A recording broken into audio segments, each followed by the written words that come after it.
Assalamualaikum warahmatullahi wabarakatuh. Kami dari kelompok 5 ingin mempresentasikan hasil diskusi kami, yaitu makalah yang berjudul Dinasti Abbasiyah. Sebelumnya, perkenalkan, nama saya Gadis Dwi Ananda. Di sini saya akan menjelaskan tentang sejarah berdirinya Dinasti Abbasiyah. Dinasti Abbasiyah didirikan pada tahun 132 Hijriah sampai 750 Masehi oleh Abdul Abbas Ash-Shafah dan sekaligus sebagai khalifah yang pertama. Kekuasaan Bani Abbas melewati rentang waktu yang sangat panjang, yaitu 5 abad lamanya. Berdirinya pemerintahan ini dianggap sebagai kemenangan pemikiran yang pernah dikumandangkan oleh Bani Hashim atau Al-Alawiyun setelah meninggalnya Rasulullah, dan mengatakan yang berhak berkuasa adalah keturunan Rasulullah dan anak-anaknya.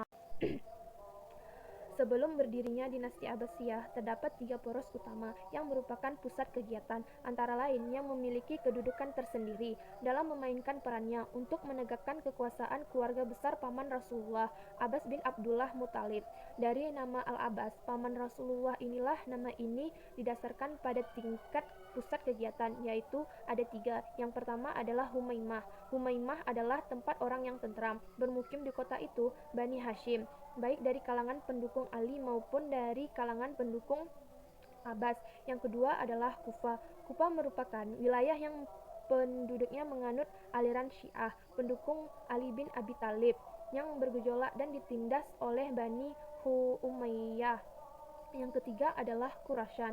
Khurasan memiliki warga yang pemberani, kuat fisik, tetapi bingung terhadap kepercayaan yang menyimpang. Di sanalah diharapkan dakwah kaum Abbasiyah mendapat dukungan. Kelahiran Bani Abbasiyah erat kaitannya dengan gerakan oposisi yang dilancarkan oleh golongan Syiah terhadap pemerintahan Bani Umayyah. Golongan Syiah terhadap pemerintahan Bani Umayyah sangat merasa tertekan dan tersingkir karena kebijakan-kebijakan pemerintah. Hal ini bergejolak pembunuhan terhadap Husain Ali bin dan pengikutnya di Karbala. Gerakan oposisi terhadap Bani Umayyah di kalangan orang Syiah dipimpin oleh Muhammad bin Ali. Ia telah dibai'ah oleh orang-orang Syiah sebagai imam. Tujuan utama dari perjuangan Muhammad bin Ali adalah untuk merebut kekuasaan dan jabatan khalifah dari tangan Bani Umayyah. Karena menurut keyakinan orang Syiah, keturunan Bani Umayyah tidak berhak menjadi seorang khalifah atau pemimpin. Yang berhak menjadi khalifah atau pemimpin adalah keturunan dari Ali bin Abi Thalib, sedangkan Bani Umayyah bukan berasal dari keturunan Ali bin Abi Thalib. Cukup sekian hasil presentasi dari saya, dan selanjutnya dijelaskan oleh teman saya. Saya akhiri dengan wabillahi taufiq wal hidayah. Assalamualaikum warahmatullahi wabarakatuh.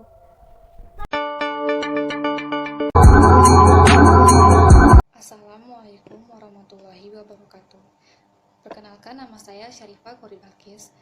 Saya akan melanjutkan pembahasan dari teman saya yang berjudul Masa Kejayaan Peradaban Dinasti Abbasiyah.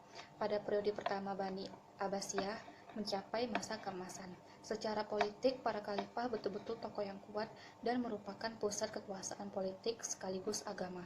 Di sisi lain, kemakmuran masyarakat mencapai tingkat tertinggi.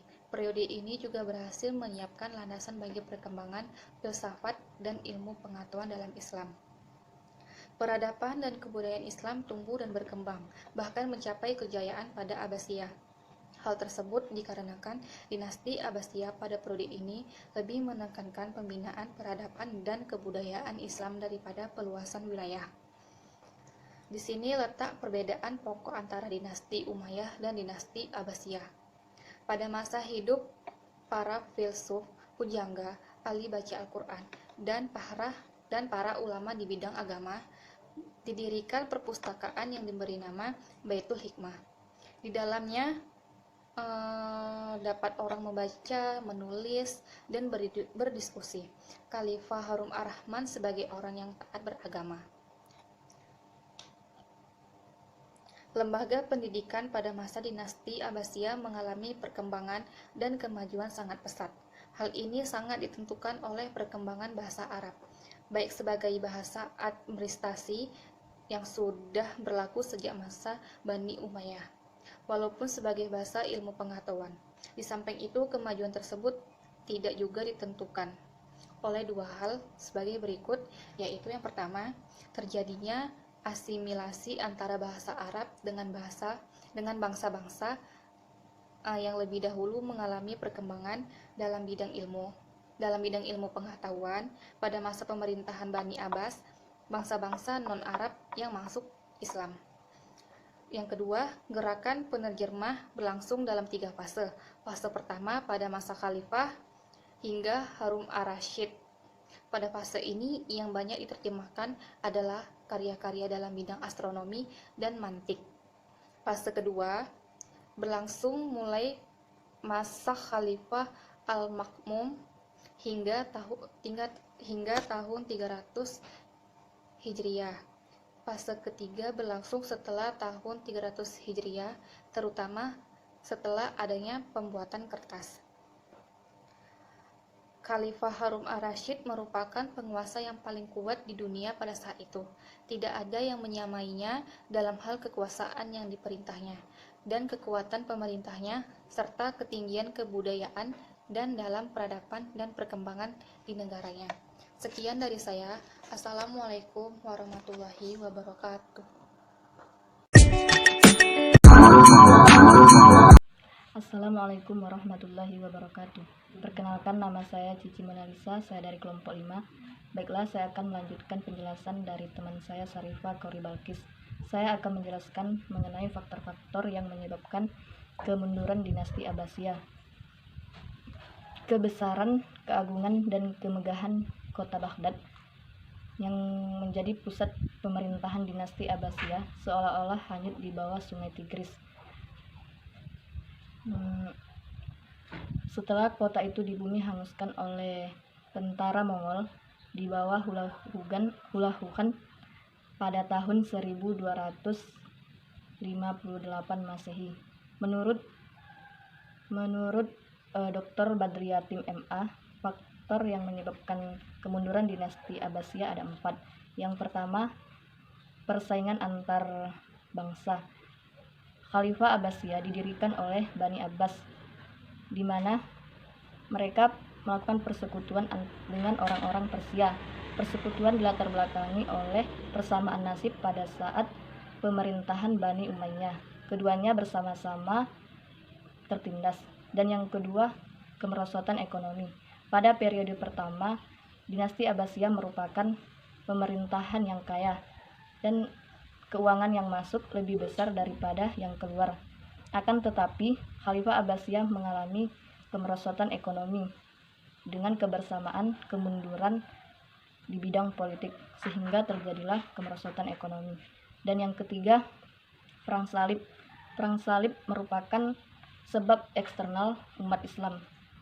Telah terjadi perang salib dan memakan banyak korban, sehingga konsentrasi Bani Abbasiyah terpecah belah oleh banyaknya korban, sehingga muncullah kelemahan-kelemahan.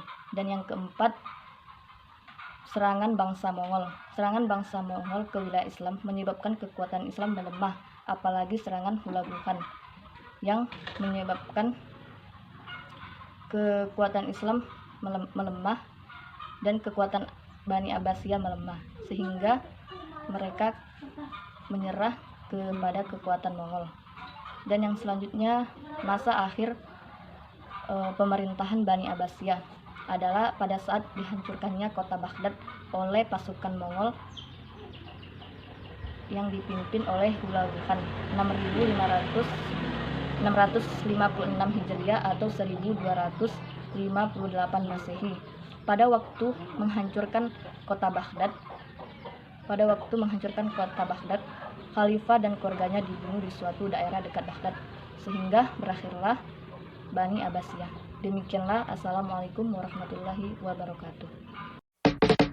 Party girls, don't get hurt, can't feel anything. When will I learn?